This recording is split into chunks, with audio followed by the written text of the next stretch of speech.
Hey, it's Susan Ragsdale with Right Creations Group, and I'm here with. Jonna Laidlaw with Oasis Center. We are thinking about how you create experiences and how you bring meaning from those experiences when you're not face to face in a group.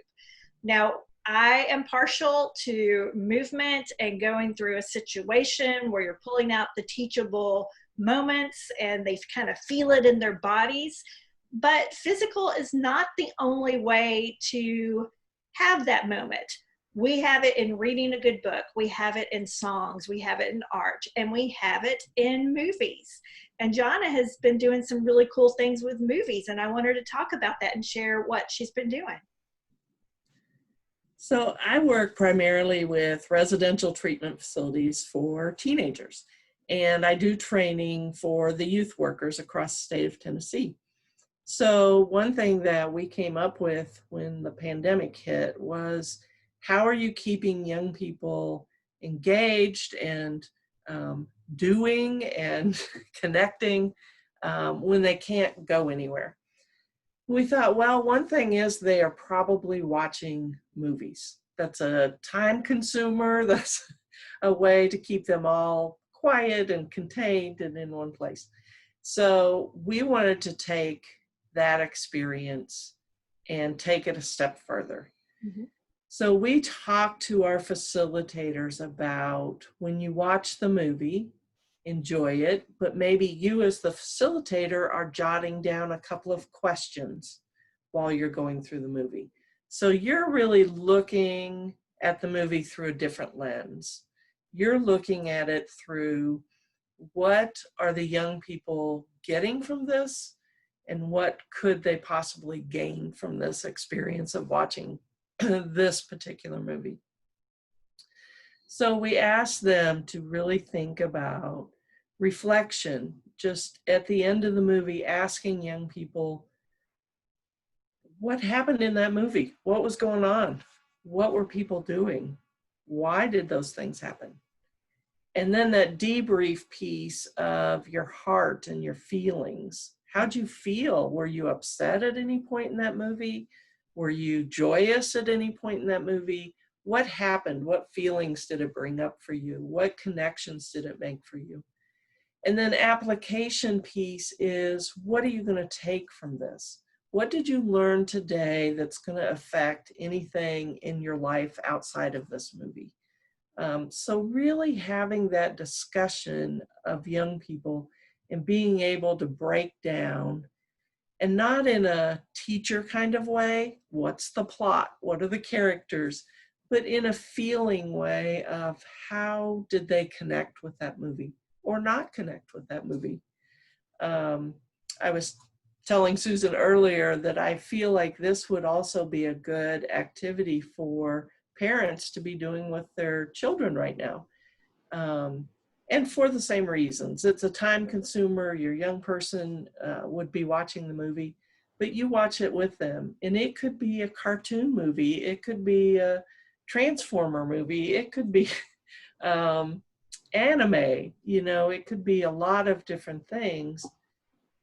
But paying attention to, what is your child or young person getting out of it, and asking those questions and having that discussion afterwards to really have a full experience from watching that movie. And it's such a great way to use something that's culturally relevant or at least current, and bridging into real world. I've been thinking about movies and doing research as I'm working on my Great Group Leaders book. And so I'm looking at the heroics of Star Wars and the appreciation of diversity and the mastery of getting along that's portrayed in Star Trek, and just how these iconic movies that have been around forever and are still reviving and new reiterations, so they stick around. There's something about them that speak to us. Yeah. And so how can we use that for good to bolster up, our own courage or our own character or the choices that we make? Absolutely. Any particular movies you you guys have used that you love, or do you want to give an example of here's a movie and here's a few questions we asked? So you did a nice framing of sort of doing the asking about it, connecting it to self, connecting to emotions, and then what does it mean? So one movie that we thought would be good, especially as a lot of the protesting and Black Lives Matter has been happening in the country. We talk about the Children's March. And so we have them watch that movie.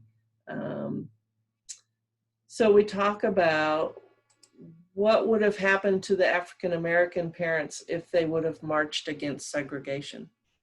What would have happened to the parents as opposed to the children and the adolescents? If you had been one of the youth who saw the video where African Americans in Nashville were being beat up sitting at the lunch counter while practicing nonviolence, would you have agreed to participate in the march? Why or why not? Mm. So getting them to really think about and connect with what's happening with our country right now with this movie that happened years ago. So yeah, we just really try to do some connecting and some questions to really have them be thoughtful about the movie. Well, And critical thinking and empathy is what I heard in the question, yeah, which are absolutely. huge things that we want to pass on. And our motto we talk about a lot is we're trying to teach youth how to think, not what to think. So Exactly. we're taking ourselves out of the equation. We're not injecting our answers to the questions. We're really facilitating that group discussion amongst the teens. Great. Any final thoughts or advice as from your use of movies virtually to connect and create experiences? I think maybe just some advice is making sure that you maybe have seen the movie beforehand, that you kind of know what's coming, and that you watch those ratings that they're appropriate for the young people you're working with. Well, Jonna, thank you. Thank you. Hit the subscribe button along with the little bell so you'll get future notifications when tips and strategies come out, and share with others. We're all helping each other get through this and make a difference in young people.